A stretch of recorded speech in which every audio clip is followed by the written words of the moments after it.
స్వీయ సంపాదిత ఆస్తిపై అంటే సొంతంగా సంపాదించినటువంటి ఆస్తిపై ముఖ్యంగా న్యాయ సూత్రం సుప్రీంకోర్టు స్పష్టంగా తెలియజేయడం జరిగింది. సెల్ఫ్ అక్వైర్డ్ ప్రాపర్టీపై పిల్లలకు జన్మ హక్కు అనేది ఉండదు.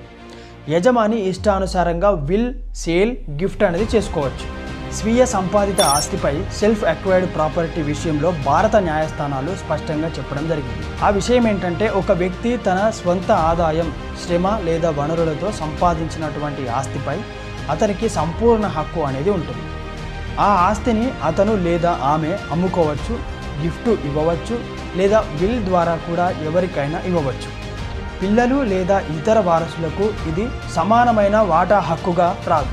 తండ్రి తన సెల్ఫ్ అక్వైర్డ్ ప్రాపర్టీలను కుమారుడకు ఇచ్చినంత మాత్రాన అది యాన్సెస్ట్రల్ ప్రాపర్టీగా మారదని supreme court CN Arunachala Mudaliar versus CA Muruganatha Mudaliar 1953 ఈ కేసులో స్పష్టం చేయడం జరిగింది.